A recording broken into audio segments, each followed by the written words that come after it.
Welcome back, champions. My name is Dylan, and I am coming to you once again from Codename Entertainment's green streaming closet located in beautiful Victoria, BC, Canada.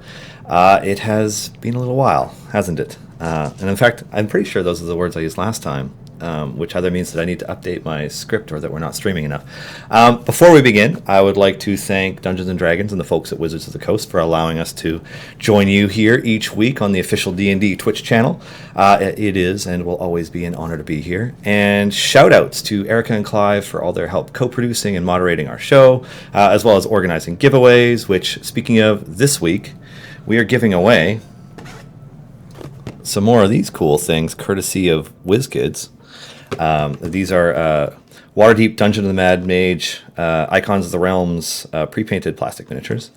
So we'll be doing a Gleam giveaway of these, where the lucky grand prize winner will have 3 shipped to them, and the runner-up will have 2, and the second runner-up or third place person will get 1. And it's because we have 6 of them to give away this time. That being said, I am going to open one or two of these on stream in a bit just to show off the contents, because that's pretty cool, and also opening things is fun. What else? I mean, obviously, we will announce the winners of that giveaway next stream. But if you're here, you will also have chances to win some gold supply chests. So yeah, pretty stoked about that. My guest today, joining in an hour-ish, is none other than Kat, also known as the Art Monkey, or Art Monkey, on Twitter and Instagram. We'll be doing some live drawing. For those wondering whether or not we would have Tom Hazel on today to do an interview about Killick, Keelik, that will be next Thursday, starting at 1 p.m. But for now, yeah, you have me. And I'm just going to pull up the game view so people can see the code. I need to decide which one of these Great Modron March Year 2 variants to do. I'm leaning towards Division because I just want to see lots of Modrons spawning. So before I get to that, hello to those of you in chat. Ikaguya, Krizit Khan, Farragon, Real Japesy, Storyteller Mars, Florelli, Telstat, Saucefire, all the people with really easy names to pronounce. Leptimus, Corey One Uruk, Rain Midnight, Aonivi 123. Hi everybody. Fiery Crystal, hey, welcome. So yeah, it's been a very, very busy time of late. Obviously, we just got back from the Descent in LA. It was a ton of fun. Just getting to participate in like the marquee marketing event where Dungeons and Dragons announced their next book, Baldur's Gate: Descent into Avernus. I'm just going to start up Division here right now. It was pretty cool. I got to see some of the key art, see a lot of stuff in person. After I kill some monodrones and buy some champions and get this all rolling, I will show off some of the stuff that was in the swag bag that I picked up. Definitely gonna use Paltino. Am I still using Calliope? I think I have a very good Keelik now. So I'm going to use Keelik. And of course, Evelyn. Who doesn't use Evelyn all the time? And I tend to just use Black Viper while I'm leveling all the time anyways, just to build up those red gems, because I think I'm at like 3,000 or something out of, I think the rewards go up to, or the upgrades go up to 6,500.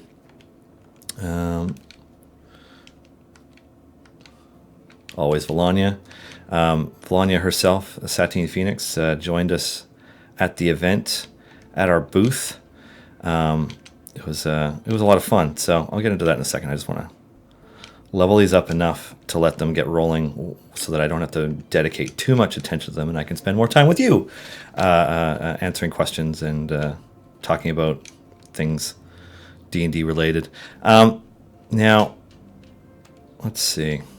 This is kind of an interesting formation in that I am not amazing at optimizing it yet, and I haven't played around a huge amount with it. So bear with me. Did I not just set it up so that Deacon's specialization is adjacent, because that could be problematic, but... Oh, you know what? I'm just going to swap Celeste out anyways for Regis. Because, yeah. Then that's the buffs. Yeah. Polonia over here. Oh, God. Oh, God. Let's see. There we go. And then you can go up here. And I guess I'll probably get Tyrell. I don't know yet. Now, I'm less familiar with Keelik. I want him right adjacent, don't I? To maximize his buffs. Well, anyways, this is probably enough to get rolling, and then I'll talk about other things. Ahead, yeah. Melee. Black Viper. Evelyn. Okay, that's probably more than enough to get them started. So, yeah, the descent was it was really something. It's always fun to be a part of that kind of thing, and yeah. So first, while talking about it, I'm gonna open one of these. Thanks again, WizKids, for sending these over. This one feels light, so I'm not suspecting one of those giant minis are in it. I'm just gonna annihilate this box because I don't have anything sharp in here. Yeah, it's you know, it was wonderful to be in LA for the week. Although funny enough, it was pouring rain in Victoria. No big surprise. Wore a rain jacket to the airport. Get to LA, it pours in LA like all week. So I actually ended up using my rain jacket. Oh hey, oh that's gorgeous. So in this box, what do we get? I'm gonna go through them in the opposite order. A Tenaruk, which is like one of those. It's probably not going to show up great on camera, but it's one of the it's a demon. I can't remember if it's a devil or a demon, but they're super awesome. And my Waterdeep Dragon Heist campaign team is going to totally have to deal with one of those. They just don't know yet. Elf Cleric of the Grave. Come on, Flump. Oh, that's a grung. Which color? Yellow grung. And this is sweet. Otto. A nice big fairy dragon. How awesome is that? So once again, yeah, we have a Gleam giveaway. We're going to be giving away 6 of those boosters across 3 people, with the first prize getting 3, the second prize getting 2, and the third prize getting 1. We'll be announcing those winners next stream. So, what else? A lot of stuff. I don't know how many people got to check out the crazy swag bags that they were handing out at the. I keep wanting to call it the Stream of Many Eyes, but it's the Descent. But they were loaded this year.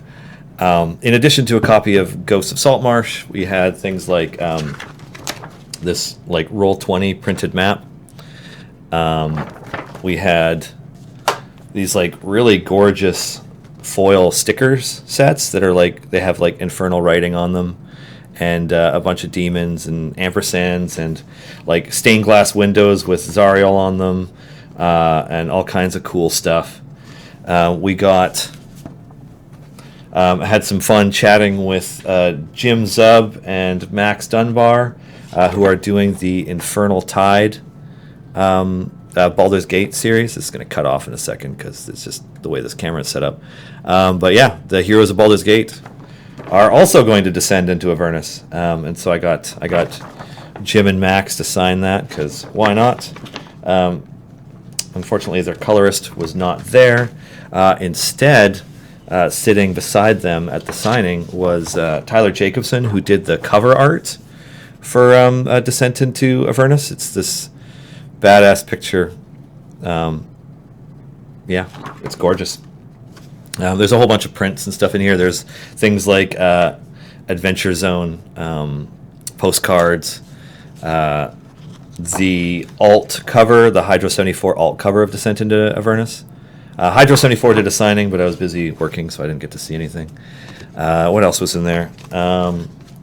there's things like cards for Fantasy Grounds and for Sirenscape with that probably have codes on them and stuff, but I haven't really looked through it yet.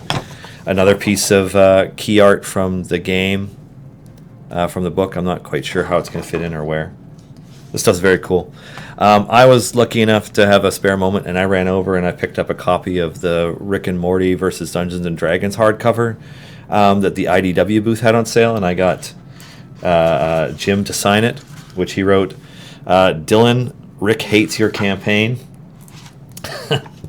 And on top of that, being a hardcover, I did everything that was softer. I kind of kept in the book on the way back, just because, well, you know what it's like to travel with things made of paper. I actually got Tyler to sign one of these. It's just in this thing, so I got one that's got his on this side, Tyler's signature.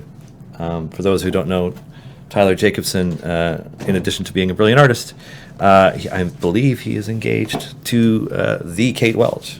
Who, if you did or didn't catch it, I hope you caught. She DM'd one of the 4 main stage sessions, and it was awesome. It was just awesome. I'll just leave it at that. It was a lot of fun. Thanks, King Richard VI. I got a haircut just before leaving for the descent, and it seems to have held up a little bit. My beard's a lot more full. I looked a little more piratey while I was there. So to get into a few of your questions, I saw that a bunch of you asked them while I was monologuing. Fire Crystal, hey Dylan, could we ever get more unique bosses? I love the Sea Hag boss. Yeah, I mean, our intent is to, as we continue to release adventures and variants, to continue to release additional new bosses.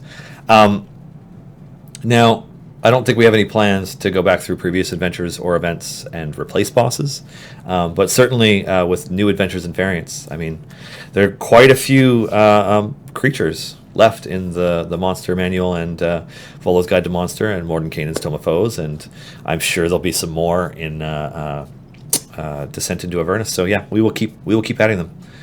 Giant Dwarf, what's next week? So next week we will be doing an interview with Tom Hazel of High Rollers, talking about Keelik. We're pretty excited about that. It's Tom and Rhiannon just finished a stream, or they're finishing a stream. I'm pretty sure they just finished a stream because they were showing off unlocking Keelik and getting into it on the High Rollers channel earlier. I think it just finished. I think it finished just before me. I was on my lunch break playing D&D at the time, so I didn't quite catch the end. Saucefire, is Joe Manganiello as intimidating as he looks? I think you're asking the wrong person. I wasn't intimidated. He's tall. He is at least as good looking in person as he looks on, in television and film. But I don't know. He's just a super friendly dude. He was hanging out at his booth selling death save stuff for a bunch of the weekend. I took a really sweet picture of him that I'd love to just throw up on screen to brag, because he stole it for his Instagram and Twitter feeds. But it's just the picture of him and Archon the Cruel, where he's like flexing and like looking intense, and his hair is like slightly lit, with a cosplayer who is like 6'9", who is in a Archon the Cruel costume. That was my picture that Joe stole, and you could have seen it first on the Idle Champions Instagram that had like 200 likes, and then Joe got like 30,000. Speaking of other really cool things from the event, I have this new dice bag that I got that was in the swag bag. Mine is now full of dice, but inside there were things like this soul coin. It's got that Baldur's Gate like crest on it, which is the currency of Avernus, apparently. At least that's Jim Zub claims that was his idea. There was an inspiration token, this like metal inspiration token. I think I'm assuming D&D Beyond came up with them because it's got a great big B on the D20 on it. And then my personal favorite thing that was in here, next to the iris die that these came with, is this metal Ampersand D20. It's like white with red. The numbering is actually beveled into the metal. And there's a red ampersand instead of the 20. It's not going to show up on this camera because this camera sucks. But I love this die. I've been using it a lot with one of our Wormwood dice trays. And yeah, I mean, it's rolled pretty well for me so far, except for that last stealth check. So yeah, lots of cool stuff. There were also these WizKids threw in these like huge dragon minis, like black dragons and stuff. They're like yay big, which none of us took back through our luggage because they were huge. We shipped them back with the rest of our booth stuff. But yeah, it was very, very cool.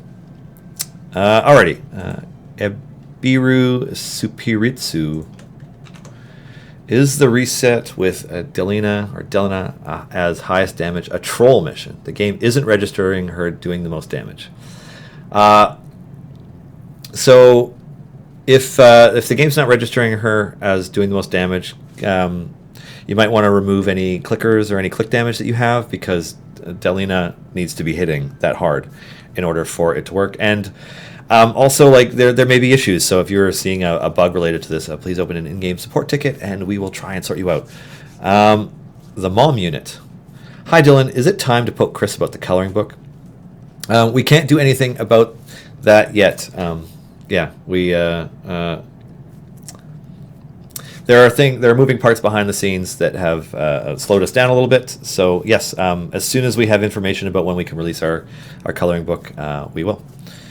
The Descent was fabulous to watch. So Avernus coming out next week, right? I can't comment on a timeline around when the Idle Champions Descent into Avernus campaign will start, except to say that yes, we will be descending into Avernus at some point. Yeah. Justin Totino, how do I get my in-game icons to look like that? I am playing with the gamepad UI on Steam right now, also known as it's the console UI. If you play on PlayStation 4 or Xbox One, this is what the game normally looks like. But I'm using the gamepad UI toggle in the settings menu on Steam. This does not work on iPad or Android, as I understand it, because reasons. It's just not enabled on it. There's a technical reason for it, but it's not coming to my brain right now because I'm still jet lagged and tired and running around. Does the Rick and Morty book come with the module? I have no idea. I'm not clear on what's in the module because I didn't even actually know that the module was announced until after the event, because I was at the booth pretending to be somebody whose soul was enslaved to a Rakshasa named Mahadi, so I didn't catch that announcement until after. But I imagine, like, if they're going to try and MSRP that box set for like $20 or $30, this book won't be in it because this is like a $30 or $40 hardcover. I do know they're doing another one though, and if you haven't read the Rick and Morty versus Dungeons and Dragons, I recommend it. It's excellent. If you like Rick and Morty and D&D, they did a great job.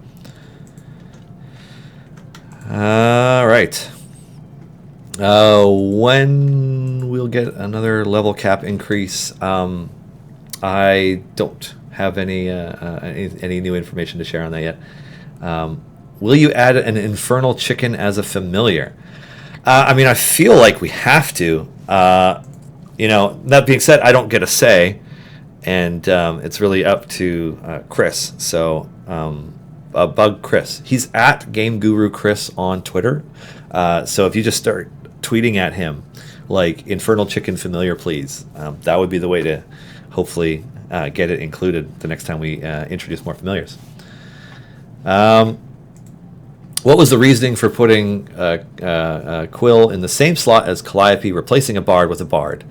Well, we're not replacing just Calliope. That's a whole slot of champions that you can select from, and the intent with releasing each bard is not to pick one of the remaining 12 slots that doesn't already have one.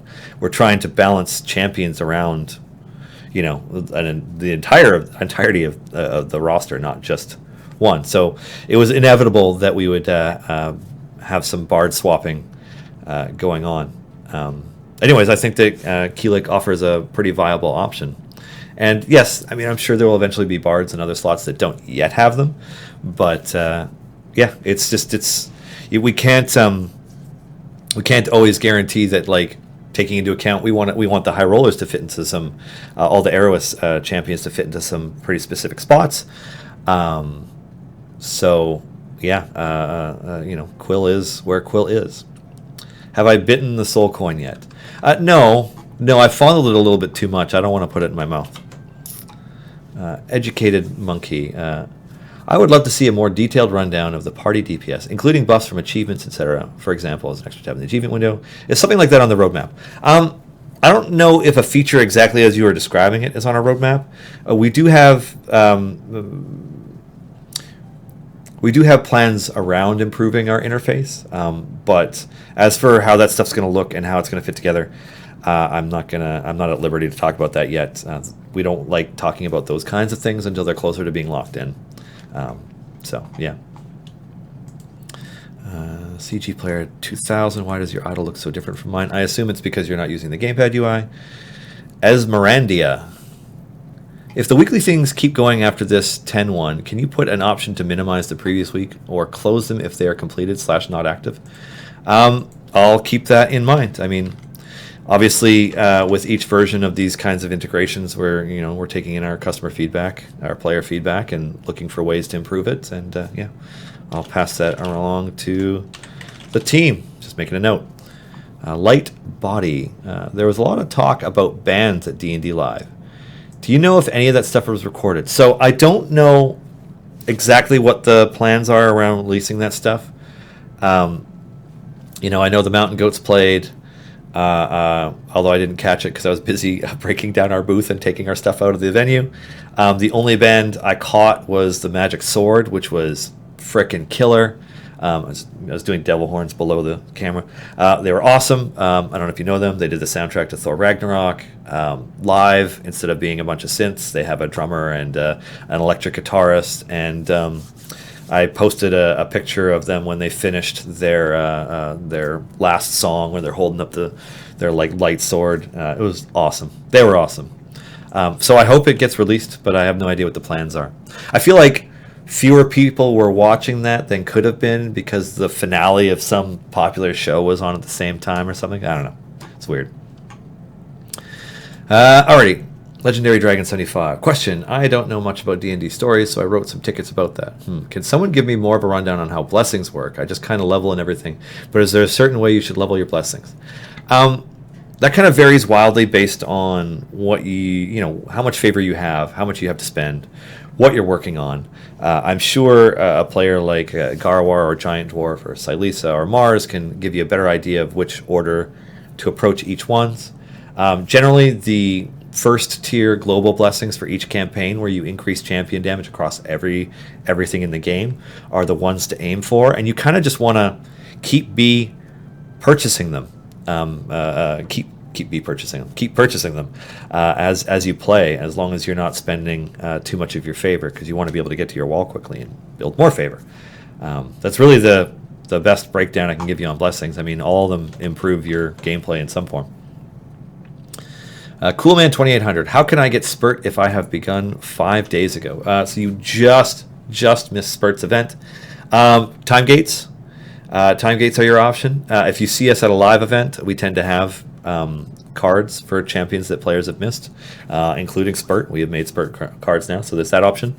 And then the other option is, like, if you have money to spend, you can also make the purchase. You can also wait until his event rolls around next year, like 11 months from now. So yeah, time gates, if you're free to play, is probably your best option. Crypto Nim.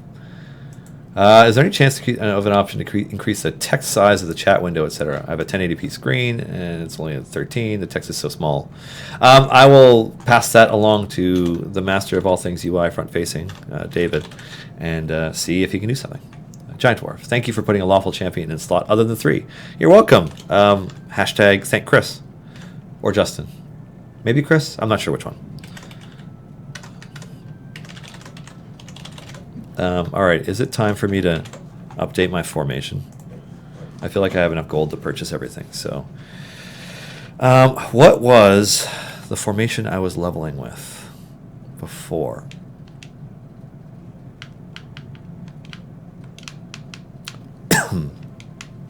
Oh, I see. Oh, it's dry in this room right now.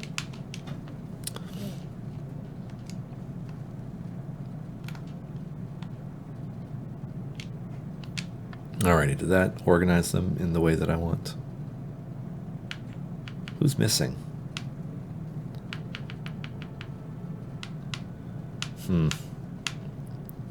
Alrighty, so there we go.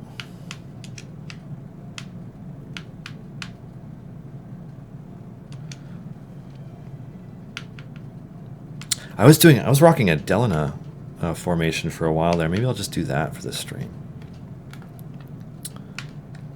Is this it?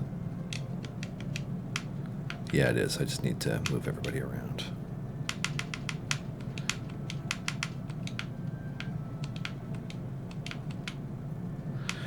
Or is it? Focus on expanding its possibility to champions. Applies 2 champions, 2 slots away at 50% efficiency.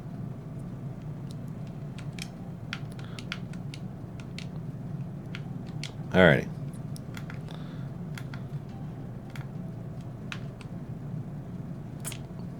Okay, here's my janky Delina formation. And I think I need to swap Keelik around, don't I?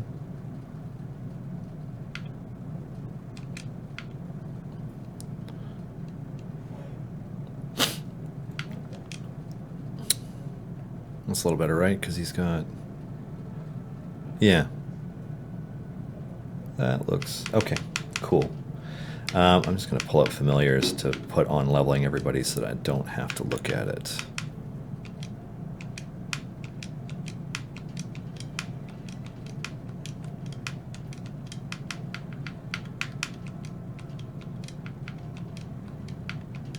Gotta have Ayla and Keelik. There we go. Does anybody pick a wild shape for their formations, by the way? Because I found that I haven't, but... do I want Surge of Power or Fauna Magic? Empowered spells or Tides of Chaos? Empowered spells, Tides of Chaos. Eeny, meeny, miny, yeah.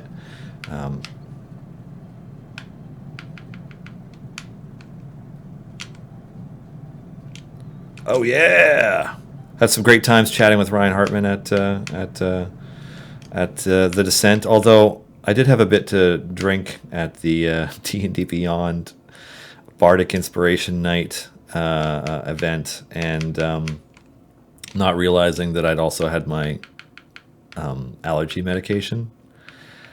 So I may have been a little bit inebriated and chatted Ryan's ear off, but it's all good. We probably only talked about wrestling. Although I'm told that I was trying to get up on stage to play Metallica when I was convinced to leave. Anyways, so never mind D3X. Is there a code? Yes, top left of the screen. I'd like to come and see you in an event, but I don't think you come to Quebec. We have not come to an event in Quebec. I believe the next event will actually be PAX West. I don't think we're going to be at any events over the summer.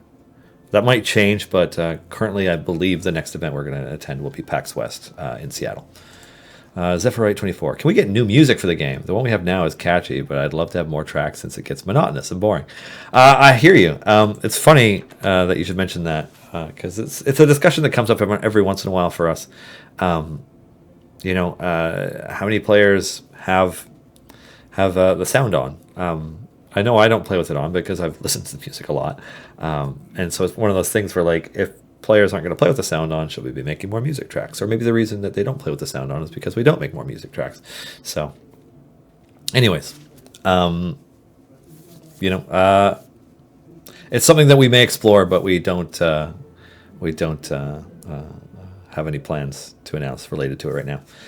Cranky Old English Dude, how do you apply codes? If you are playing the Steam version of the game on Mac or PC, you can enter the code BirdBard VestBard.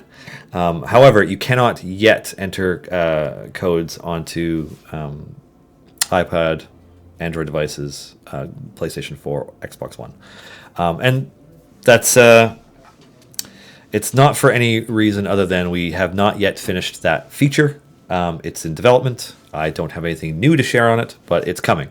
So any codes that are not expired will be backwards compatible with that system, and you'll be able to use them. James Rhodes, please tell me Tom chose that chess code name. He did not, actually. I came up with it. Yeah. It just seemed like the right code to use, so I used it. Yeah. Yeah, I know the last time I did it was Birdsong Best Bard, but Bird Bard Best Bard. Yeah, I'm pretty fond of Keelix so far. And the more I think about an Abyssal Chicken as a familiar, the more I like it. So, you know, just tweet at Game Guru Chris. You know, it'll happen. Also, hi Lauren. I didn't say hi when I saw you pop up, but hello and welcome. Yeah. So what else? There was a lot going on, and as I say that, I'm going to open one of these WizKids, Icons of the Realms, Waterdeep, Dungeon of the Mad Mage mini packs. I got 7 left here. 6 of them are going to the players who, or the viewers, whoever participates in the contest, to be announced next week. But I do have my pick of one of these ones in the stack, and I'm just not sure which one I want to open. How about this one? This one doesn't shuffle very much. I'm really hoping for a flump in one of these. I need a flump. They're on the side of the box, and they're awesome, but so far, no dice. But yeah, we were pretty excited to be able to have those Champion Naeli codes in this box. And what I'm going to do is these 2 packs that I've opened, I will give away the Champion Naeli codes on, let's say, Twitter. With some trivia related to the game. Yeah, so I will do that after the stream ends. So starting around 3 p.m. Pacific time. And it'll be a first answer, first winner kind of deal for that. I just dropped all the minis on the floor because I'm awesome. So what do we got here?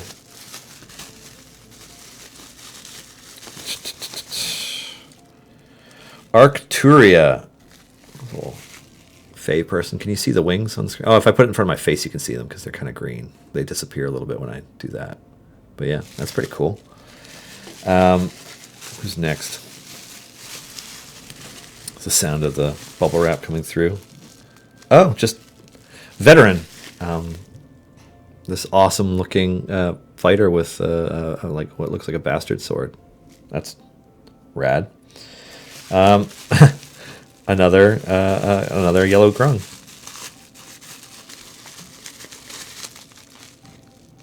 Grung. I love grungs. Grungs are sweet. Although if you're playing the Tomb of Annihilation, kill all the grungs because they're dicks. And this is appropriate and awesome and heck yeah for the large mini this time. Yeah. It's a Beholder Zombie. How rad is that? The camera probably can't see it very well, but yeah, Beholder Zombie. Awesome. Just awesome. Number 29 out of 44. Cool beans. Yeah. So, let's see. Oh, shoot, I dropped the other one. Hold on.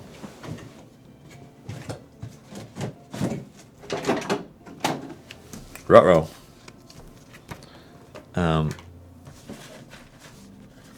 So many piles of things. Oh God, where are you? Thing. Must have fallen down behind the computer or something. Anyways, I will do a trivia giveaway for these Champion Naeli codes. There you are. There. I will do that after the stream is over, so that somebody can get one of those and get the sweet Champion Naeli skin that is super awesome. Pretty stoked about that. Although this, can somebody start a poll, Fairy Dragon or Beholder Zombie? I mean, that's tough, right? That's tough. Which one? Which one's better? I mean, they're both awesome. The Fairy Dragon's actually really well painted. Not that the Beholder Zombie isn't. They're both great, but yeah.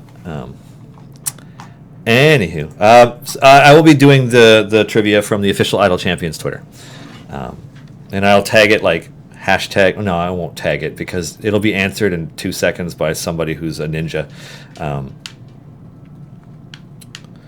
Let's see, stuns or cooldown on Storm Aura. I actually named these Stormcaller and Stormbreaker, just because, yeah, it's like it was all I could do to come up with storm-related things to name for Ayla. Although I gotta say, like, I did a first pass on an idea of a design for Ayla, and Justin looked at it. He's like, "No, you need to do better than this," and then he redid it to get the Ayla that we have today.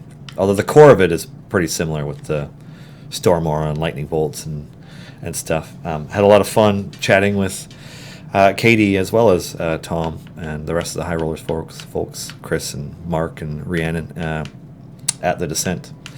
In fact, I'm gonna bug Tom about it next week when he's on stream, because on one of the nights they all went out to medieval times to watch live jousting, and yeah, they loved it, just loved it. They had so much fun. And if you follow them on Twitter or Instagram, you would see that. All right, let's see. I'd love to see more heroes from the Baldur's Gate games, especially Keldorn. Could we see heroes from Baldur's Gate games and other D&D games? We already have Minsk and, of course, Celeste and Makos. So I can say on that subject that, yes, you absolutely can potentially see additional champions that have their origin in other games like Baldur's Gate 2, Neverwinter, etc. That's possible. I can't say who or when, because quite frankly, we tend to get a little excited about stuff that's coming up, and we've a few times now talked about things a little bit too early, and then they get pushed back, or something happens, or something changes in the back behind the scenes, and there's a shuffle, and then one character gets swapped for another, etc. And what we don't want to do is set our players up for disappointment by talking about who's coming to the game too early, which is why we've been a little bit vague about some of the characters we've announced. And admittedly, when we first started talking about both Dragonbait and Ilcoria Stone Marrow way too early. Yes, you can potentially see more heroes from either Baldur's Gate or other games. That can happen. Scary Crazy Butter Knife. Because of Grung stuffing up my WizKids boxes, I've got Grungs invading the Underdark. My players thought they were weird Kutoa at first. That's awesome. Yeah, I think there's a lot you could do, because there are a few different minis that tend to show up with more frequency in some of these, and some that show up with less frequency. I don't know where the Beholder Zombie ranks in that rarity chart, but you can end up with a lot of Grungs. But I think, like, I've always kind of felt like if there's something that you're ending up with a lot of, then you gotta swarm your players with them at some point, right? And Grungs are jerks. Like, let's face it. Unless they were on one Grung above, they're probably jerks, and you should probably set it up so that your players have to deal with them. Yeah, good times. What else? Lots else. Tesla 2489. This does not look like D&D to you. Well, I mean, it varies by what you're expecting out of Dungeons and Dragons. Like, if you were expecting a Baldur's Gate style RPG where, you go in and you get to use a variety of character creation options to play a narrative heavy RPG that takes you 80 hours to get through, that's something that old school BioWare used to do. That's not the kind of game that we build here. We focus more on, like, the strategy management. Like, this game is about, formation optimization, setting it up, checking in on occasion, getting through all the adventures. But it's a management optimization game, so it's different. Different games for different people who like different games. Let's see. Even those of us on one Grung above were kind of jerks. Well, I don't know about that, Lauren, but maybe it's just my personal bias towards who the players are, because the players are all awesome. Legendary Dragon 75. Are you guys working on a bestiary? That is a potential feature idea that has come up a lot since we started the game.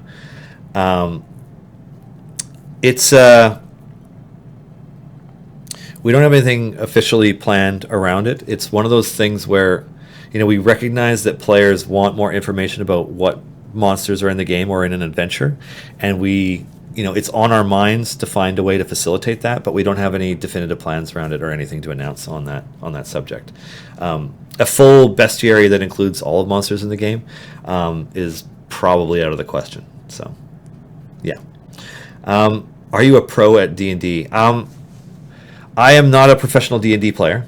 I am somebody who plays D&D, both at work and for fun. So I guess maybe in a way that makes me a professional D&D player, because I'm a professional who plays D&D and I'm technically on the official D&D Twitch. But no, if you're looking for the next up and coming Matt Mercer or Mark Holmes or whatever, that's not me. I talk about Idle Champions and sometimes about our D&D games, because let's face it, we're on the right channel to talk about D&D, right?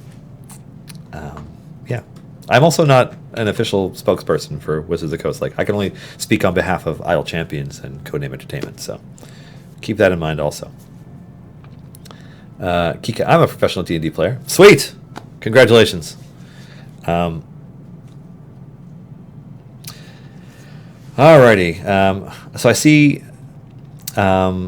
I'm trying to keep up with questions in chat. So since it is pretty much all but literally confirmed that Walnut Dawngrass is coming, is there a specific date or time we can expect Walnut that you can give, or is that a secret as well? Zephyrite 24. Well, so it is not a secret that Walnut Dawngrass is coming to the game, because Walnut Dawngrass is coming to the game. Those who have been paying attention to our Twitter or our Instagram account may even have seen a picture of Amy in front of a banner with Walnut Dawngrass on it, as well as the other cast members of the C team standing beside their respective avatars. So Walnut Dawngrass is definitely coming. The art is really good, Mars. I know that Amy was really happy with the version of Walnut that we put together. I cannot give anybody a definitive date on when Walnut is coming to the game, because again, as I mentioned, some things can shuffle around. However, I can say that you can expect Walnut this summer. And for those who are not in the northern hemisphere right now, summer tends to start for us around mid-June and last until mid-September. So sometime in that window is most likely. No, Amy did not get to keep the Walnut banner. That banner, unfortunately, our banners for the C team took a beating at the event. It was super windy during their stream, and we tied them down, but they got beat up and they got roughhoused a little bit in shipping, and so those banners need to be repaired. But no, we didn't hand them over to Amy. Are there plans to have voice acting in the game at some point? Shadow Dragon. There are not. No. Has a leaderboard been discussed? No, there hasn't. This is a single player game. We're pretty focused on that. We don't want players measuring themselves against each other, because it changes the nature of the community, and it's not something we're interested in doing. Follow-up question: can we get some sort of disclosure on what exactly Baba Yaga's attack behavior is? I will pass that along and see if I can get some information about that, or if I have any information to share on that, because I don't personally know.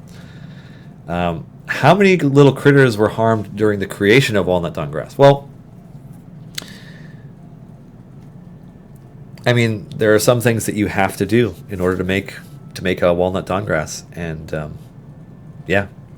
we will talk about that more upon Walnut's release. In the meantime, how is everybody enjoying Keelik? Because I'd be really curious to know how many of you have found room for Keelik in their formations. And I'm just going to take a drink of water while I wait for responses, because the air is dry in here.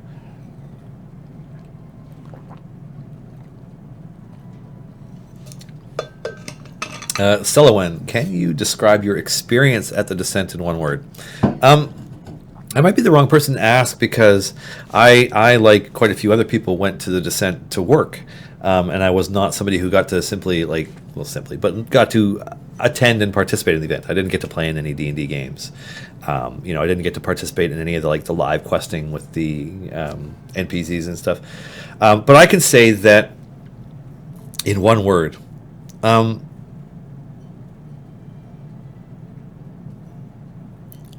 I don't know how to use only one word.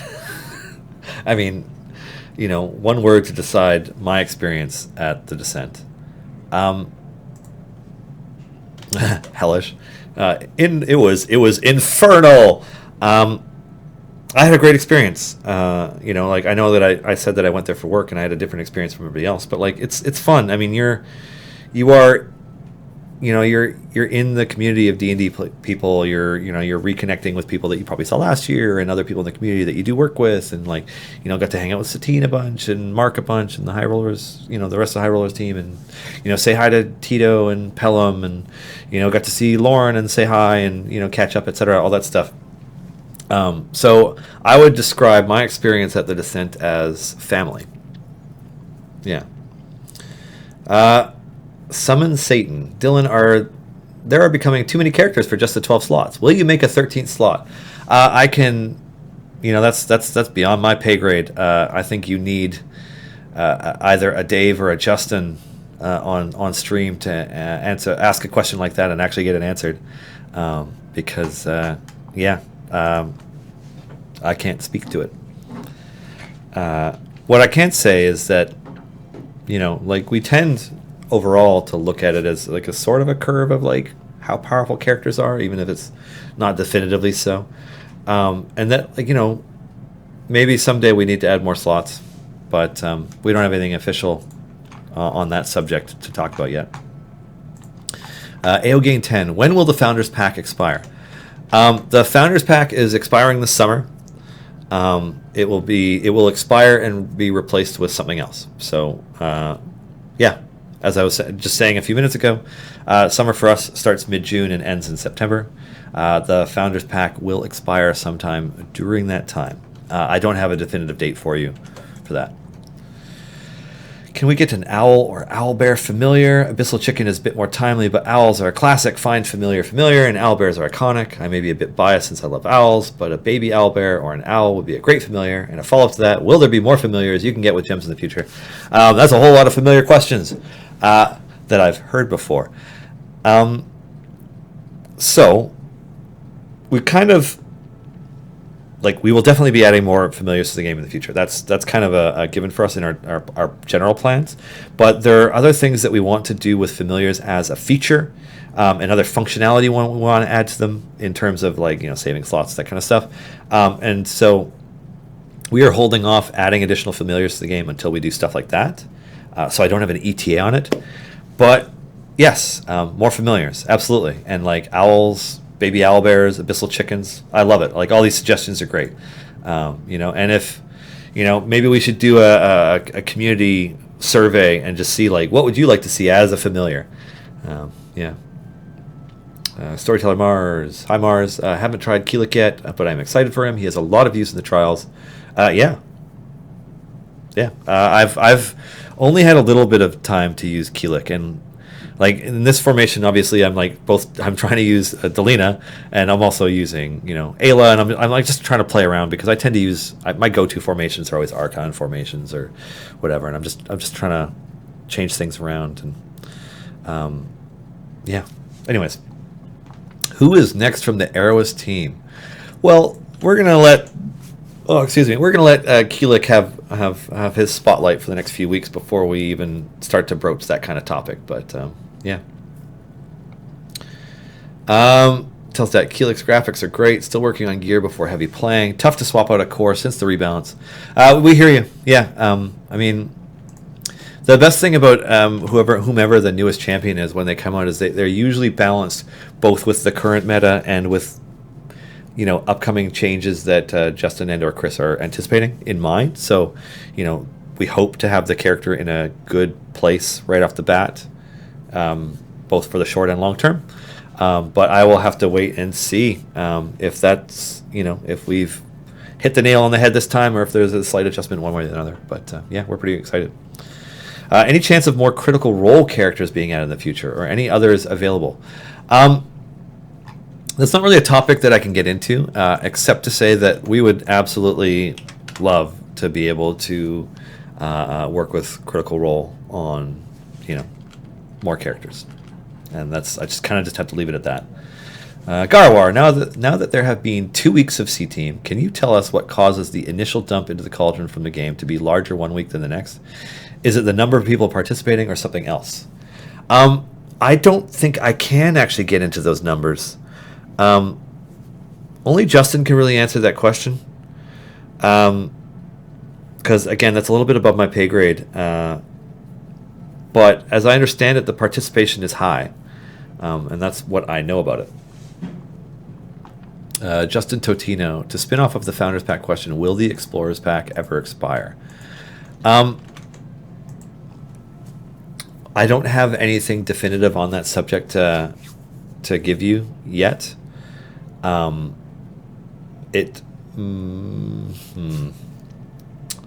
Yeah, I don't know if we created that one with the intent of having it rotate in and out or not. So, yeah. I don't know. How is time allocated between new content and champions and balancing / reworking the old? It's actually more like we have a development pipeline that has consistent beats on the calendar, both for when events are being released and when story-driven content like new adventures and variants are being released. And so that stuff is plotted out over the course of the entire year because we have 17 events, we have an anniversary celebration, we have a console anniversary celebration, we have all that kind of stuff. And so what happens is like we have the capacity to work on those, and it takes up however much time in our schedule, and then we also have the capacity to be working on other stuff at the same time. And so we have people who are steadily working on quality of life updates and steadily working, on features. And then, depending on what our release schedule is, whether we're in between events or something else, we might be able to put all of our effort behind a feature for a time. So how is time allocated? It varies. But we have a consistent content schedule that takes up the bulk of our time. So, yeah. Is there a Robo Evelyn skin? There is not yet a skin for Evelyn. We should make one. The Eternal Student. How do you decide which characters show up for dialogue purposes? That is a great question for Chris. I know we try to keep it varied. Like, when we started the game, the intent was because everybody who plays the game is likely to have unlocked and have access to and probably be using the first, 3 to 5 champions in the roster, starting with Bruner, Celeste, Naeli, Jarlaxle. We used them for the bulk of our dialogue, like just tons and tons and tons of it. And then eventually we kind of got a lot of feedback from our players saying, hey, can you vary that up more? Like, we would like to hear other people talk more. We'd like to give more voices to other characters. And in addition to that, we started having variants that are focused on one or two characters, like the variant with Wolfgar and Bruner in what's the name of that event again? It'll come back to me. I forget the name of the event. It's like the last event in the yearly cycle before our anniversary event. But yeah, it's like, so we started having variant-specific dialogue, and like when we can, we like to include more dialogue and spice it up. But varying up the roster just is something that happened as we played, as we worked on the game. We like variety in it too, but we also try to stick to champions that players have, like the most of them. We don't have a system in place where it looks at who you have and picks dialogue based on that. Because that would just be a huge pain in the butt to implement, and it's just not. We're not going to do BioWare level dialogue tree stuff. Yeah. Will some rebalance be made to the blessings to bring back non-core DPS as viable main DPS? I think non-core DPS are viable as main DPS now. It's. I guess I should clarify that statement before people respond too much. I view, personally, me, Dylan, as a viable DPS being anybody that you can complete all of the content currently in the game with. I'm not talking about pushing to the furthest reaches of favor gain like our top 0.01% of players do, where they're E20 plus in all campaigns, because that's a lot of favor. But are you able to complete everything? Quite a few of our DPS champions are able to get through all of the content that's currently in the game. Barring variants where that particular DPS is excluded or in some way prevents them from doing it. But there are tons of champions viable as DPS. Now, will we be rebalancing the blessings in order to bring back non-core DPS? Well, I mean, there's a blessing that is focused on improving core DPS. So for that particular campaign, guess what? Core DPS right now are probably the strongest. Archon's Archon. I mean, he steals his power from other champions and makes it better because he's Archon. But yeah, what we intend with the development of blessings, as we move forward, is to continue. I got like ink all over my hands, I just noticed, from playing D&D and leaning on the mat. What we intend with blessings is to be able to vary up formations. So, when we created a blessing that dramatically improved the power of core champions, that was at a time that core champions had fallen behind, our event champions in terms of DPS and viability. There are other blessings that, in other campaigns that don't do that. So we're kind of just, we take it as it comes, so to say. Like, we look at the meta, we look at what's coming, and we develop then. It's a snapshot of our design philosophies at that time. I'm not going to say we won't ever change any blessings, because there's a chance it might. I mean, certainly there are things like bugs that we find, etc.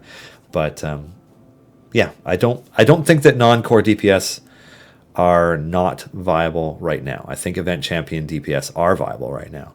Certainly Strix is a fantastic DPS, depending on your formation. Birdsong is fantastic DPS, depending on your formation. But yeah, Archon and Minsk and Jamila and Jarlaxle are all in a very good place right now. Now that it's canon, can you change Boo's animation during Minsk's ultimate to include the double finger backwards swan dive? Oh, man. So for those out of the loop, Garwar is referring to the Chris Perkins DM'd game at the Descent, where Jim Zub played Minsk and Matthew Mercer played Boo, and it was joy. It was such a fun one to watch. Anna Prosser, B. Dave Walters, who else played in that one? Mika Burton, and I think that's the whole group. It was a great one. It was my favorite one was still Kate Welch's overall, because it was just insanity, and delightful. But Minsk and Boo was so good. So are we going to change Boo's animation during Minsk Ultimate?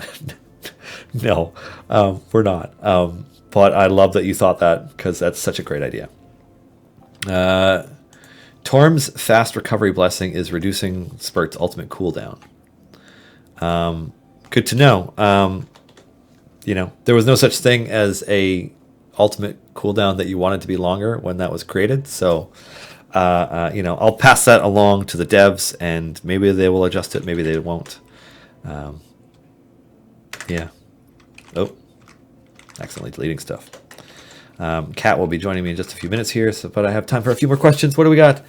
I mean, I'm going to be answering questions while Kat's drawing too, but why were Torm and Helm selected to represent two different blessings? They're both lawful good, paladin happy, smashy gods, and I can never tell them apart.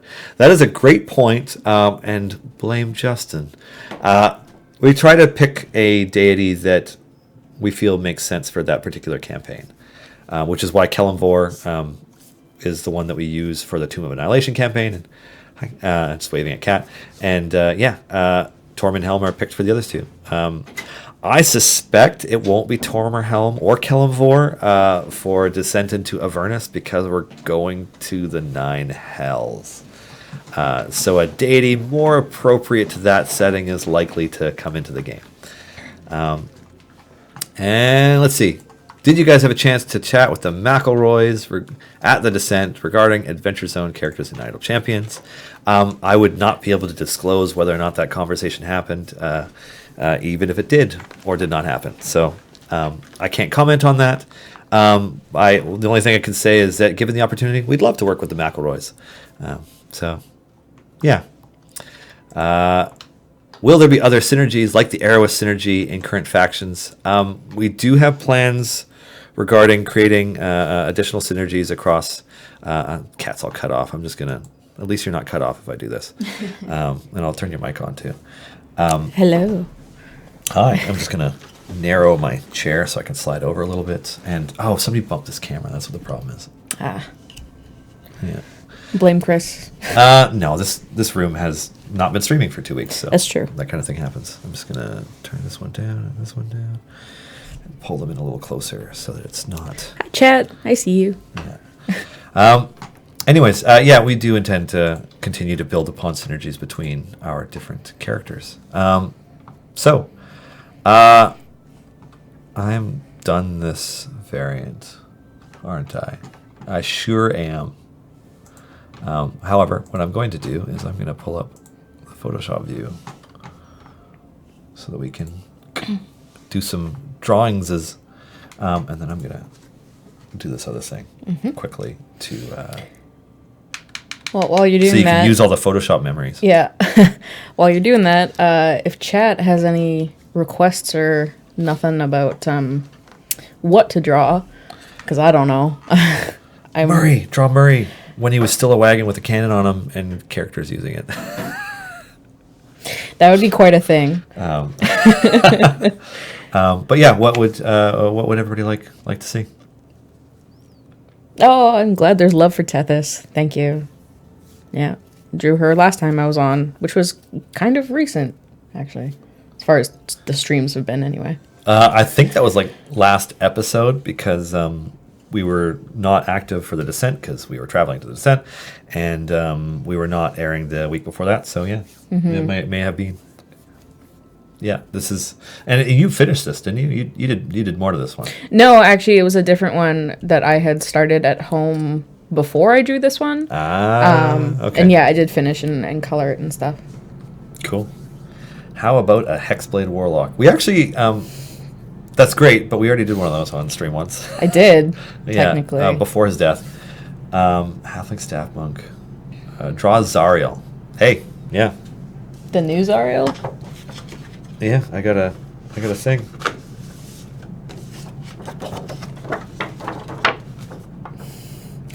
I mean, it won't be as good as that one, but I can do that. I feel like Tyler had a lot of time to make this. But yeah, where do you want me to put this? Just sort of there-ish. Okay. If that doesn't mess up for you. Nope, it's all good. Cool.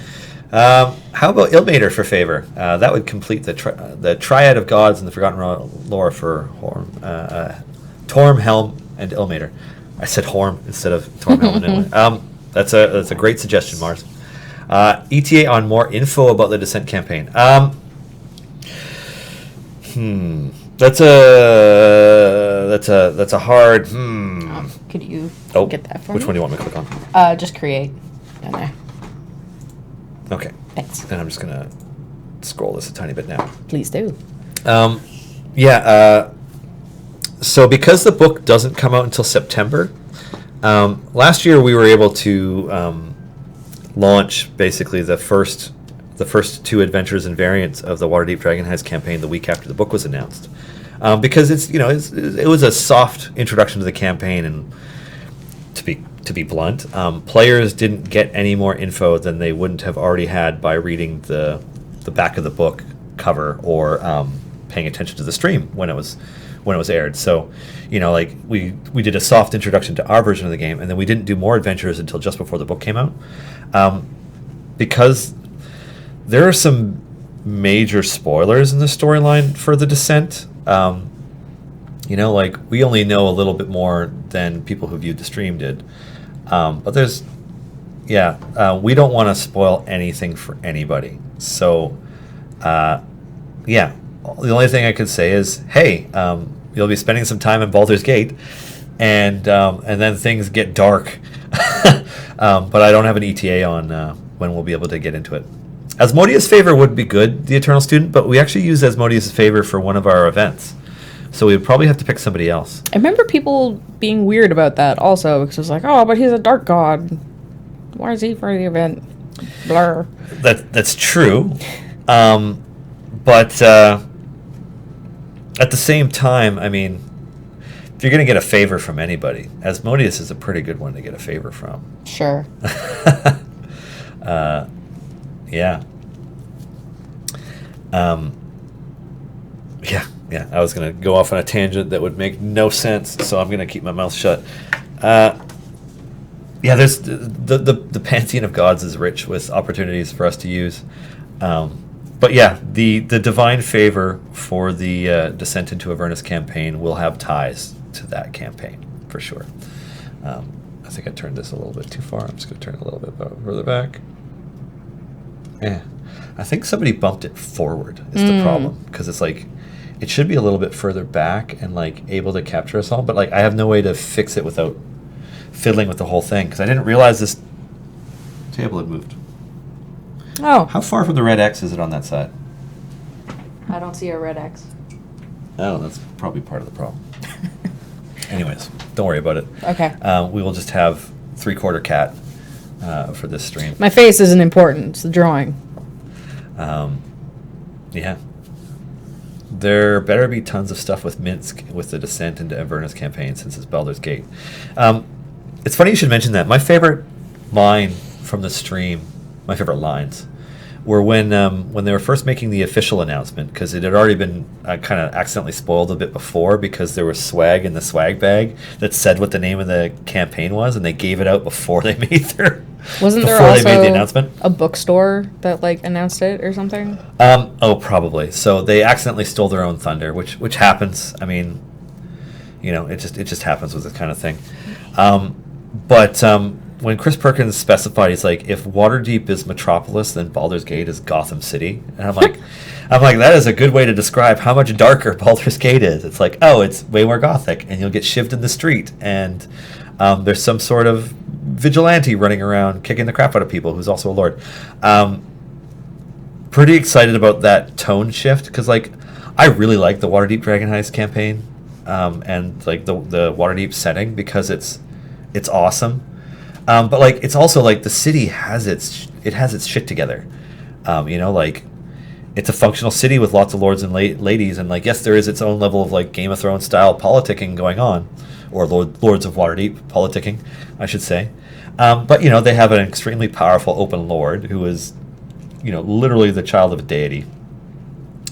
They have, you know, the black staff. They have, you know, statues that can be animated. They have, you know, a powerful city watch and city guard, and like it's a metropolis that has its city, has it together. They know what they're doing.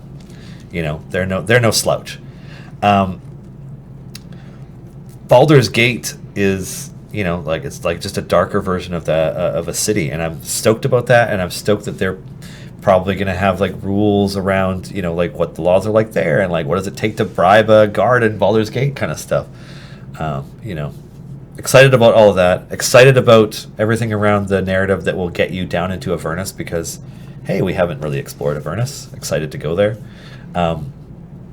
Curious about the Mad Max style infernal war machines, because it's not a direction that I had personally picked for D&D to be coming. And I say that as like the biggest fan of Fury Road, because it was amazing.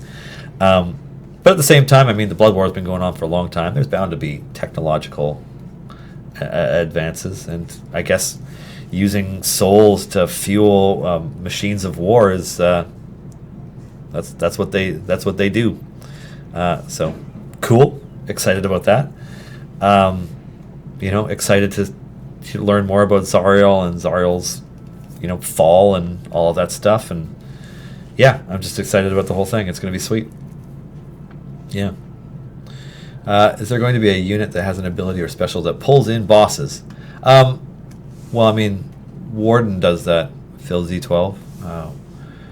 They have an ultimate that is a sort of cross between Arms of Hadar and Hunger of Hadar, in which portal opens and tentacles pull everything to the front of the formation. So, yeah, if you're hoping to pull in bosses or other monsters, Warden is your Warforged. Yeah, you're Warforged. I was going to say, I'm like, you're them. Yeah. Your singular they. Your esteemed one.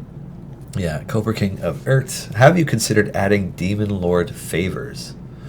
It's an interesting idea. Yeah. Yes, Warden only does that with their ult, but it's still like, it is the ability that can do that. You're fighting bosses. It's not like you fight one every 2 seconds. Yeah. Anyways, excited to descend. It should be fun. The event was really, it's interesting. So like last year they had a studio where it was basically a courtyard in Waterdeep with all the storefronts around the courtyard, and then they had like they had a Gil the blacksmith with his apprentice kind of clanking away at an anvil in the middle, and a few other vendors, including this dedicated dude dressed as a half orc with like gray face paint, and like he looked uncomfortable in all that makeup.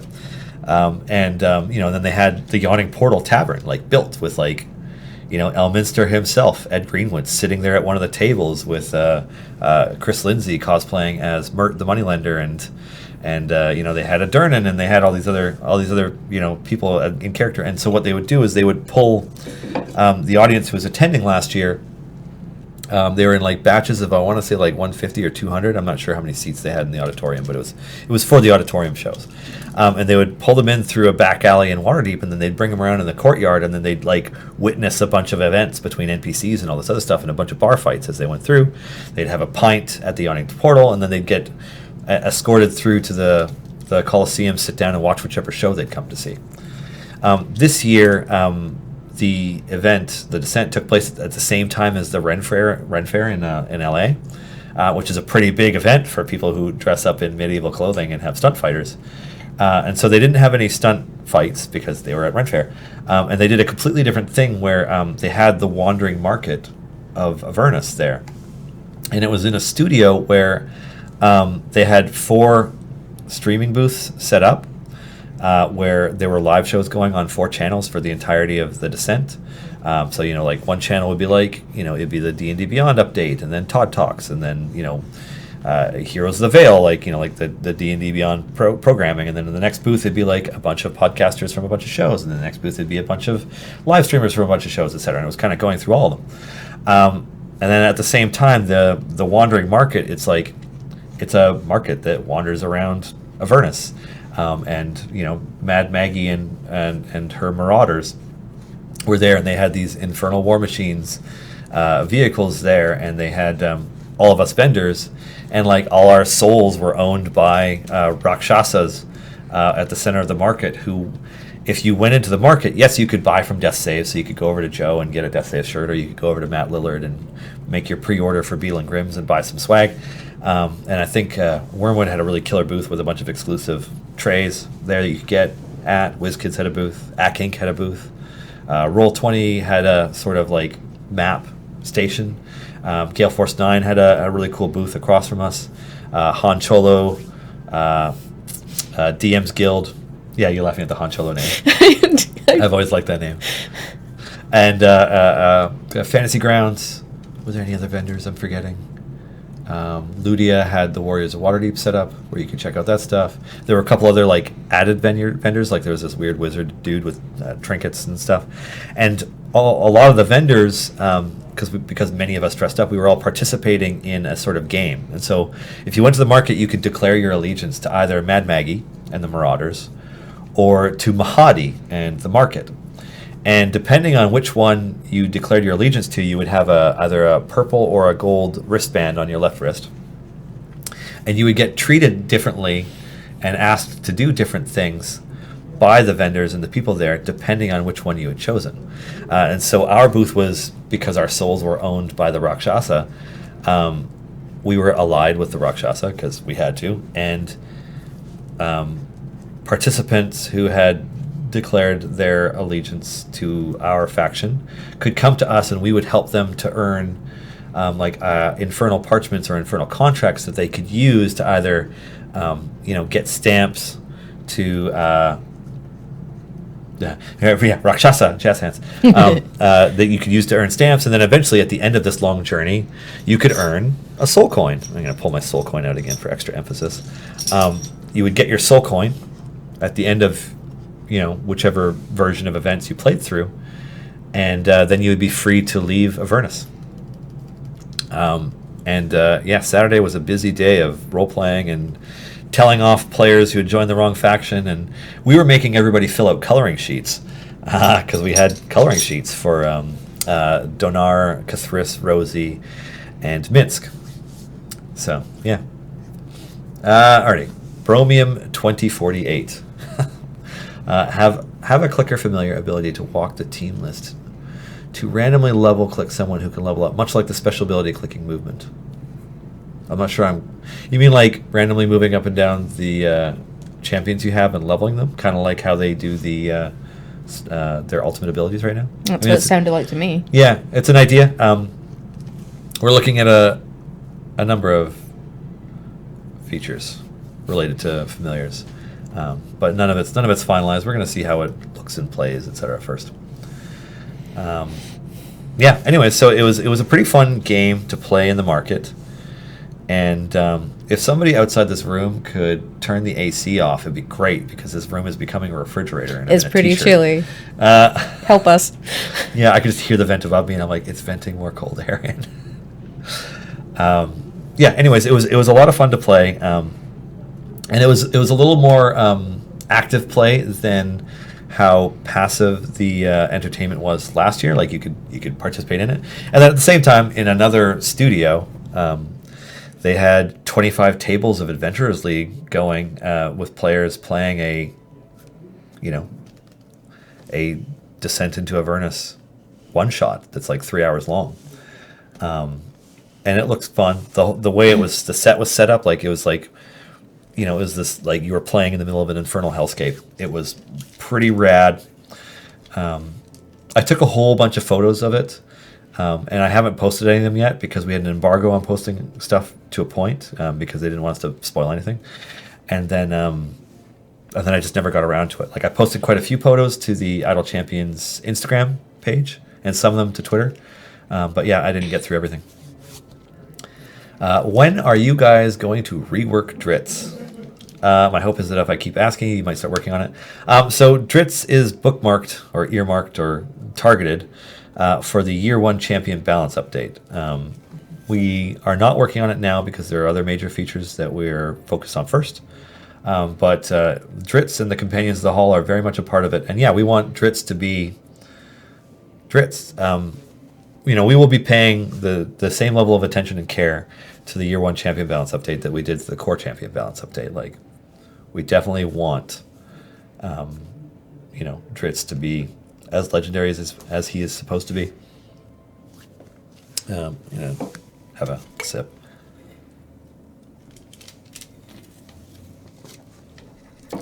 Any plans for Idle Champions of Dragonlance or other D&D worlds?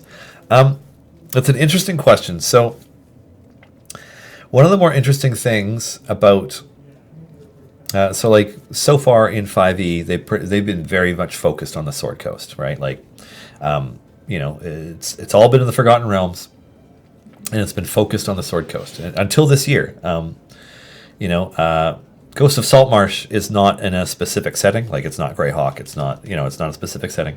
But obviously, Descent into Avernus, it's like Avernus is not in the material plane. And also, I believe they also announced that they're going to be doing a hardcover Eberron book later this year as well.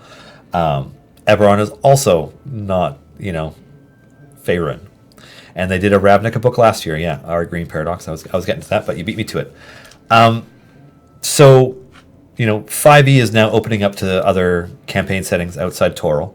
And we're pretty excited about that. But like, this is Idle Champions of the Forgotten Realms, so we tend to be very much focused on the Forgotten Realms.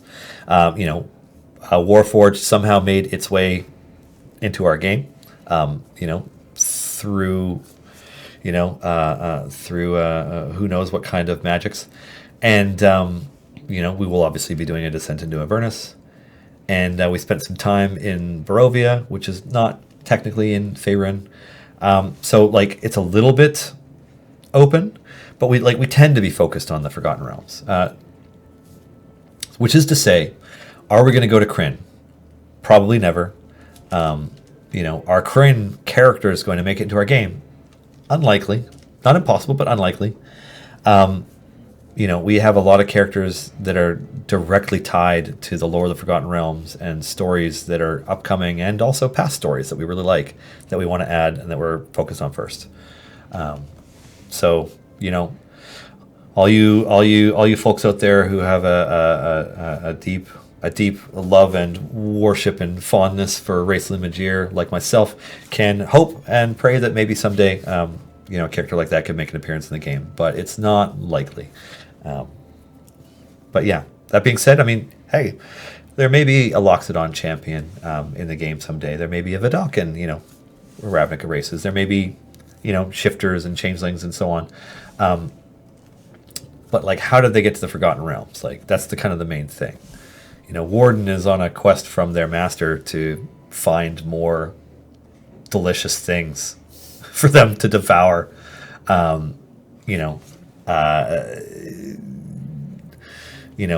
Or any title characters from like Ravnica coming, like Dak Vaden I see in chat, or Jace Bellerin. Unlikely. I would be very, very surprised if Wizards of the Coast wanted to have that kind of crossover. That's extremely unlikely. They keep the Magic IP pretty separate from D&D for the most part, aside from that one book that is entirely about that crossover. There's always outliers. Yeah. I don't think we will ever get one of those title characters ever, but some kind of Loxodon cleric making it through, maybe. That kind of thing is possible. All right, Zirians. I would love the ability to choose specializations in advance for the characters being leveled by familiars.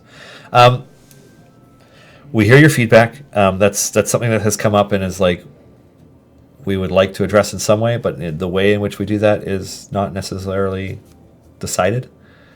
Yeah.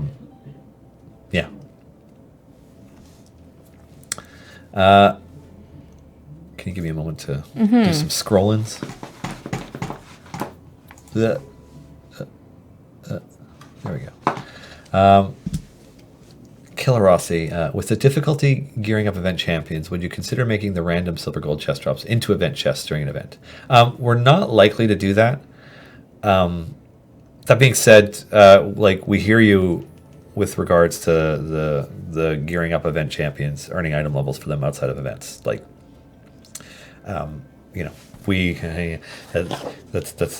going to say that's common feedback. It's not that it's common feedback so much as we recognize that, especially with core champions being in the place that they're at now, that event champions are lagging further and further behind, and so that's something that we will be looking at with future updates.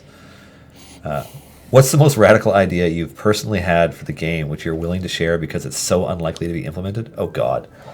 The most radical idea that I have had that's never going to happen. I'm gonna have to think on that for a little bit, Dire Fist, because yeah, I'll have to think on that. Could we ever get character alignment changed? It may be weird, but for quite a few characters seems a tad off. I don't know if it wouldn't be something you'd want to change, since it could mess with formations or abilities that rely on it. But it seems strange to me, like Dritz being lawful good. Dritz is lawful good. Are you kidding? He is so lawful good. Yeah. He is the epitome of altruism. What makes him an outlier is that he is unlike literally every other drow ever. But that being said, so alignments for our characters tend to be picked from a snapshot of that character. Like, we picked a character at a certain point in their story and inserted them into the game, because alignments change. Jarlaxle is a very good example of a character who has narratively changed over the course of his lifetime. I would have put him as lawful or even chaotic evil at one point, and he's not anymore. He's still evil in the sense that he's a selfish douche, but he has allied with people who were once his sworn enemies at times, right? So in the right circumstances, he's a different alignment. So anyways, changing characters' alignments. I don't know that we would ever do that, because we balance content around that and abilities around that. And we also look at it long term. Like, when we're developing characters for the game or adding characters to the game, we're looking at how many of each alignment we've added. to the game, and it's something that we track. So changing alignments probably not going to happen, either with a skin or an outfit or otherwise. When will we see barrier peaks? How accessible is the classic stuff to Codename? I guess the best way I can answer that, so everything that we design for the game and we build and add to it, it all goes through Wizards of the Coast for approval. Like, we get the go-ahead from them. So whether or not we can do something, it always comes down to them. They give us a long leash because we follow their guidelines as well as we can, and we try to do the best job possible to, represent the D&D brand as well as possible. But at the end of the day, like, if we're like, hey, we're going to make this, we're going to bring such and such a character from this book, or we're going to do something. If it doesn't fit in with their vision of what those characters are, then they can always say no. But if it's somewhere in Faerun, especially if it's in the Sword Coast region, we have much easier access to it than some of the other regions, like Kalimshan or what have you, that are like more remote parts of Toril. Less likely to have those. When you get a second, I'm going to scroll down again. Go ahead. No, God. Yeah. Plunk.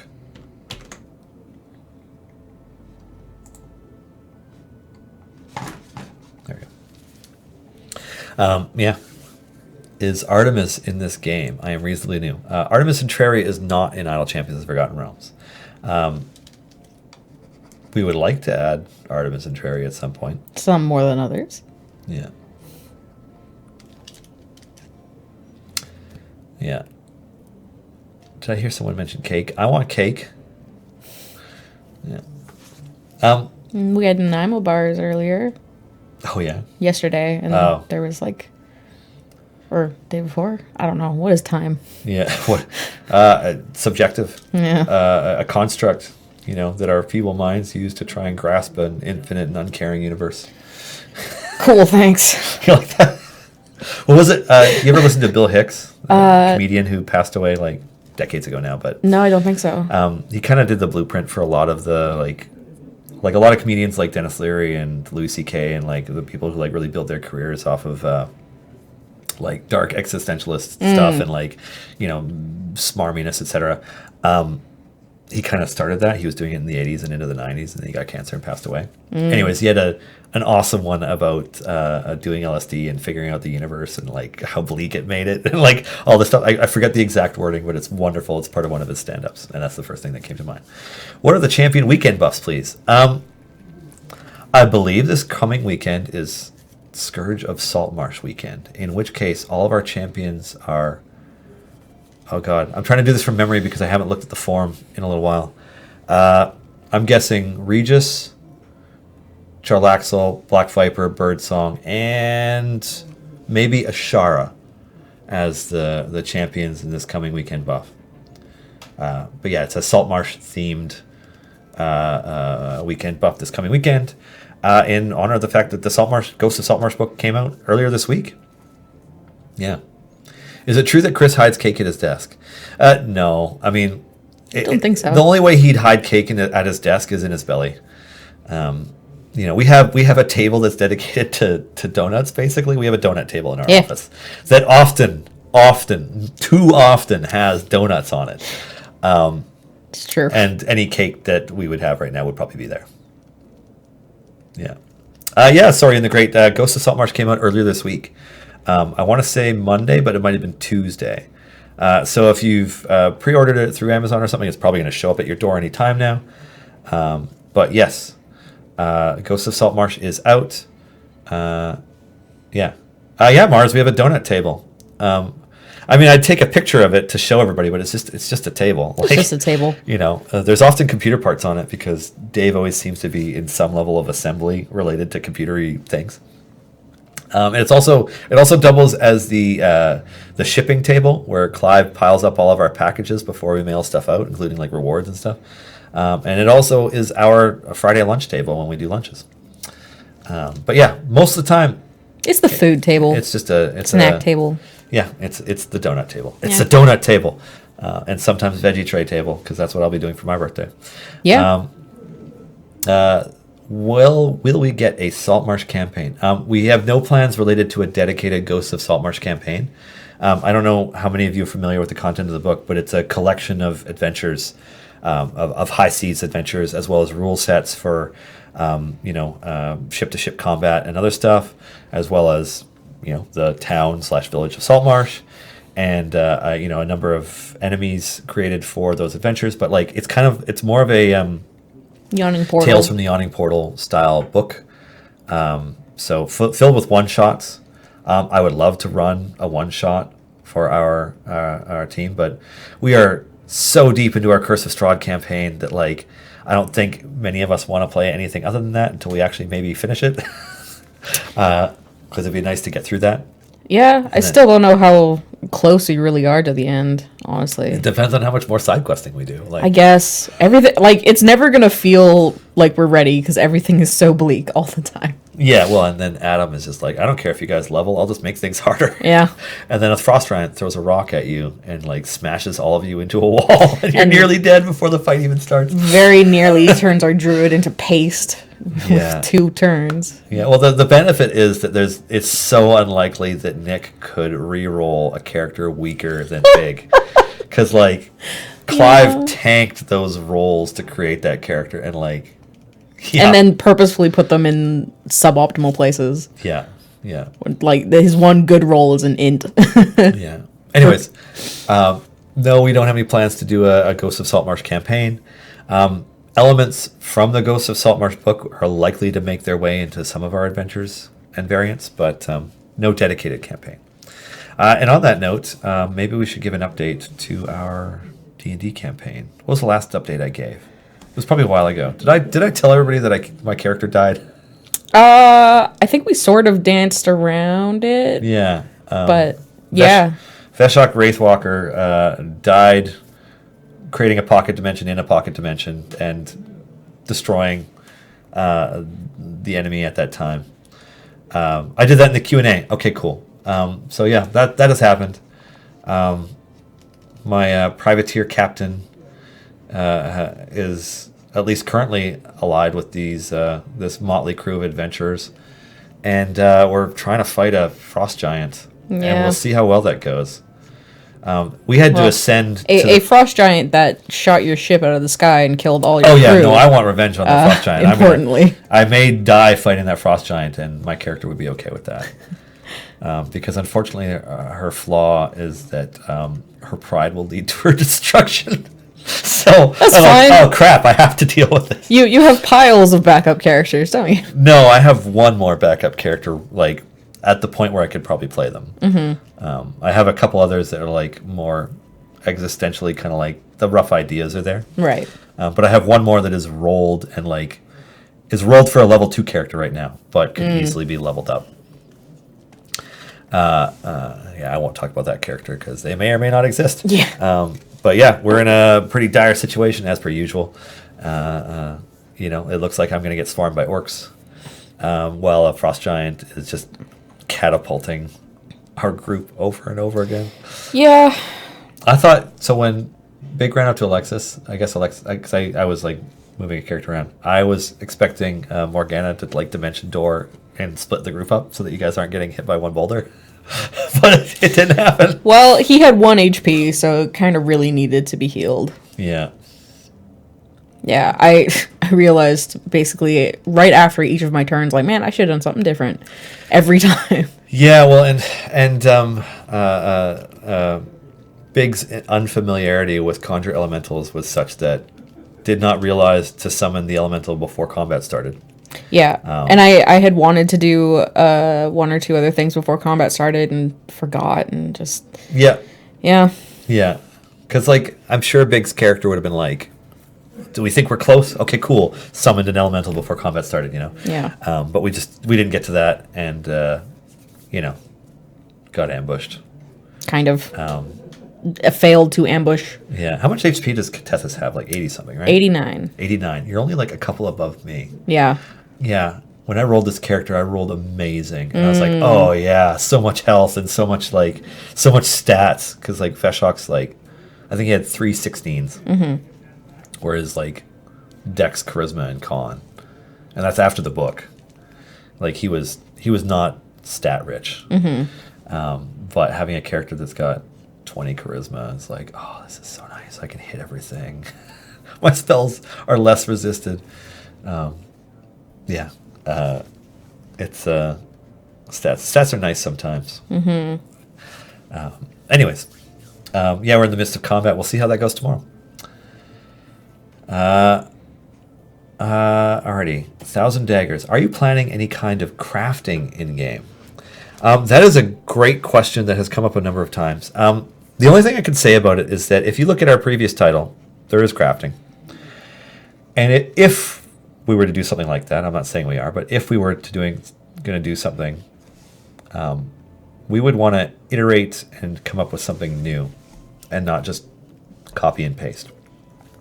Yeah, it's not something that we're targeting with any upcoming updates. We have no plans related to it, nothing official to announce, but yeah. What do most DMs/players prefer, rolling for stats or point by array? It varies wildly by campaign. And by person. Yeah, that's a session 0 question, depending on what kind of group you have. Sometimes you just want to sit down and do a one shot, and you're not personally planning on getting emotionally invested in a character or whatever, and like you could just roll and not care. Point by is kind of nice in that it's balanced, and nobody gets to have an 18 or 20 from the get go with it, because the best you can do is 17 in a stat. But yeah, I don't know. It kind of varies basing on it. I find that when I roll, I tend to roll with, like, on average, it's like you get between like 11 and 15 for everything, and like you're just like slightly above average at everything, which is kind of weird. I don't know. It varies. Yeah, it's the group, the mood. Just talk to your group. Yeah, they're both good. When we did point by for one of my campaigns, our DM gave us a few extra points to spend beyond the regular, I think 27, just because he was planning on making that campaign harder. So he's like, if you only point by, you might be too weak. So just talk to your group, and that's what session 0s are for. What kind of characters is everybody going to play? What kind of tone of campaign do you want? How do you want, like, what do you want your play experience to be like? Do you want it to be silly? Do you want it to be epic? Like, what are you aiming for? And talk it out. Yeah, session 0s are very important. Yeah, and the best DMs listen to their players and read the room and adjust accordingly. What are the chances that we might get some Celestials to fight? That's the only creature type we're missing so far. I think watching Kat sketch out Zariel is making me pine for some Celestials done in the Idle Champions art style. That is a great question that I have no answer for. So far in all of our campaigns, Celestial characters have not really been antagonists, but they could be. And boy, would it suck to be on the wrong side of a Celestial. Literal angels to fight. Yeah, just get wrecked by a Planetar or something. Yeah, that would be sweet. Yeah, take another drink. I totally want to open another one of those mini boxes, but those are the ones we're giving away, so can't. Yep. Oh, well. It's fun for somebody else. Yeah. Yeah, open the minis. Somebody says, no, that'll be the joy of another one, whomever the winner is. And so, yeah, we have a pile of these left. Just going to awkwardly hold up a few. 3 boxes to the first prize winner of our latest Gleam giveaway. There'll be a variety of ways to increase your potential like votes in it or whatever I think it is, or your chances, because I think like if you sign up you get one, and if you share on social you get another, and if you share on more platforms, etc., something along those lines. Yeah, pretty excited about that. And yeah, we will announce those winners next week, probably halfway through the stream, so that I'm not, because Tom will have to stay up later to talk to us because they're 8 hours ahead, and starting at 1 p.m. means he's like, usually probably just chilling at home, or I don't know what does the British do when they're chilling out after hours? They just drink black and tans and watch like Antique Roadshow. I don't know. Anyways, whatever it is that Tom does in the evening, we are interrupting, so we will focus on the interview for the first half of the stream, and then I'll announce them probably around 2 p.m. Pacific on Thursday, the 30th of May, 2019. So, yeah. Cup o' tea. The British drink so much tea. It's trippy that like you could have a house party full of Brits, and like the next morning you will find teacups everywhere because like at some point somebody got up and made tea for themselves like 50 times. It's a trip. If you say black and tan in Ireland, you're likely to get bottled. Maybe, yeah. I mean, that's kind of insensitive. But, I feel like if I'm in Ireland and they looked at me, they might know that I don't know what is or isn't okay. How many Hawaiians travel to Ireland? And how many visibly Hawaiians travel to Ireland? Yeah. A teacup or a teapot familiar? I feel like that's a little bit more Disney than we're going for. A Kaleido Dragon, but I appreciate it. Pots. Yeah. But if you want to do that, you can be my guest. Meh. You like that? No. No, it's bad. Ah! Sorry, I was like getting up and I accidentally hit it. He sounds American. Stuff him in the export bananas pile. I'm pretty sure they don't export bananas from Ireland, but that's kind of amusing. Speaking of cool things, I picked up this D&D Ampersand shirt at the Descent. 4 Fans 5 by Fans does these. It's the Ampersand made out of a bunch of like iconic D&D enemies and just like fantasy art and stuff. Big fan of it. You should totally get one. It's sweet. Isle Champions of Kingdom Hearts. Oh god. Oh. Yeah, like Disney would never let us anywhere near that. Never mind Square Enix. Oh man. Ugh. Yeah. Whoever said that, I hate you. That was Garwar, actually. Oh, Garwar, you're on my list. You made me envision that. Yeah. I will never recover. Yeah. Oh man, I never even played the third Kingdom Hearts. Was it bad? I don't care. Yeah. I hate Kingdom Hearts so much. Oh yeah. Tell us how you really feel, Kat. Well, you know me. I'm very negative in general. I wouldn't go that far. It depends, I guess.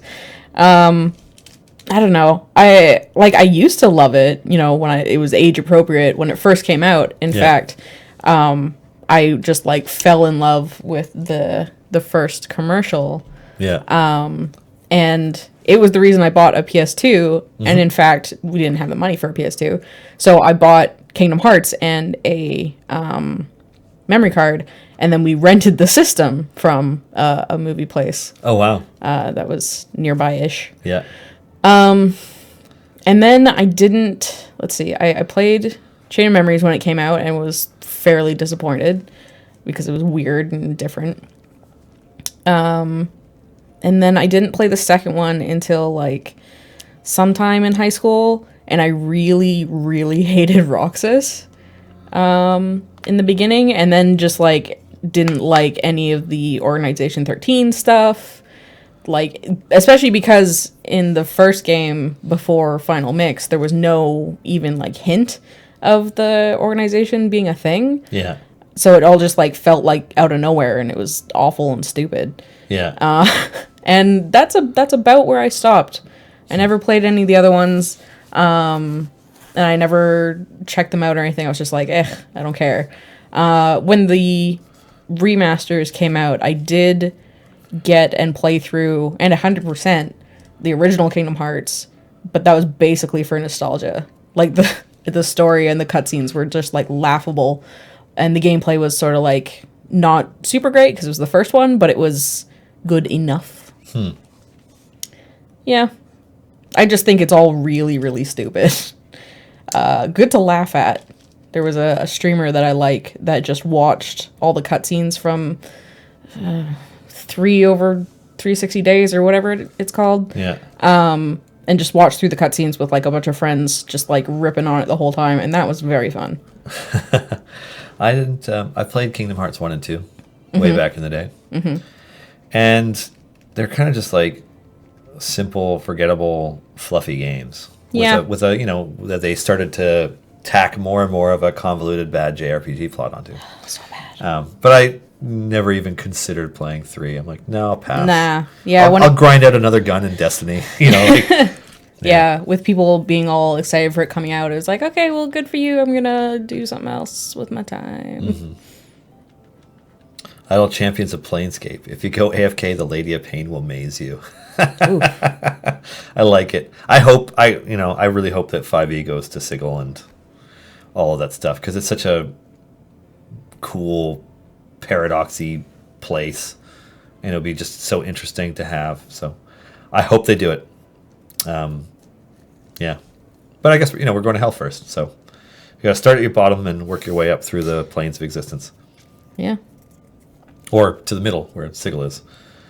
Yeah, I was also the thing that was missing from Mordenkainen's, I don't know how everybody pronounce it, but Mordenkainen's Tome of Foes. The thing that was missing that I really wanted to see was I wanted concept art and better descriptions of each of the 9 layers of hell. Because you got a vague overview of each one, and like the ruler, which is sweet. Like the ruler part was really cool, but I wanted more than that. Like I wanted like a full page of the book dedicated to each layer, like what it looks like with a nice piece of art, like so you could have a nice big landscape photo from it, so you could get a better idea of colors and tones, and like it just help you create more descriptive language for when you're talking to players about that kind of stuff. And then like if they're going to talk about Levistus being frozen, I want to see a piece of key art with big frozen demon guy. Yep. Yeah, and so that was the thing that was missing from that book for me. Although getting the history of the Blood War was nice. So I'm hoping that, I don't know what's in the book, but I hope that Descent into Avernus has a nice big map of Avernus, so you have a more or less definitive map. I mean, I know it morphs itself somewhat, because it's not entirely not solidified. That's not the word I'm looking for, but like its form has changed. But like it's got the river Styx going through it, and the battlegrounds of the Blood War, and like where I presumably Zariel is in the middle of the middle of it. But like Tiamat is somewhere in there, and Archon is somewhere in there, and all that stuff. I guess Archon's canon. Is Archon canon? I don't know. I guess we'll find out. Yeah, I guess so. But like. I want to see where all that stuff is so that I can, describe it. And, yeah. I don't know. So I'm hoping, and then like, yeah, I want maps of all of it. Damn it, the whole thing. Map out all the hells for me. No, I'm sure they're not, but it'd be cool. It'd be so cool. I don't know. Well, like, what do you think, Kat? Like, is Avernus a setting that interests you as a player?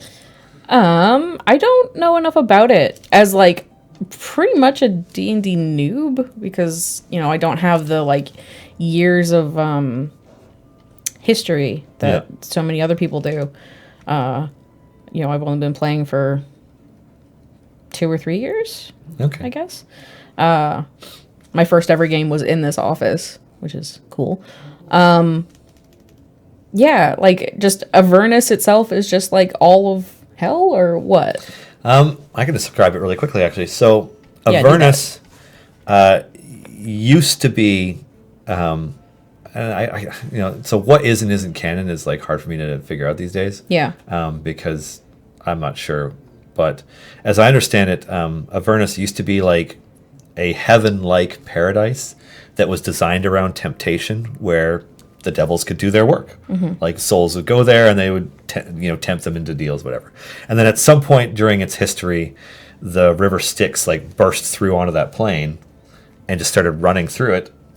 And along with that, demons, lots and lots of endless hordes of demons, and the starts of the Blood War kind of thing. And then it eventually became the landscape from Mad Max Fury Road. Like it's just like that seems like such a leap to me. Well, like the Blood War has been going on for countless millennia at this point. Like it's just crazy long time. But it's like the skies are blackened red hellscape of overcast doom, and there are like epic sandstorms and like war machines and like all the dirt and everything. Like it's been at war for so long that it has been thoroughly destroyed many times over the course of the lifetimes of immortal beings, basically. So it's just been hella wrecked. So like when I try to describe stuff from it to people, it's kind of like a demonic version of the Grand Canyon, in terms of like this massive worn through part of it where the river Styx is pouring through and just demons pour out constantly. So there are devils there fighting them back constantly, and like it's a mess. It's a real mess.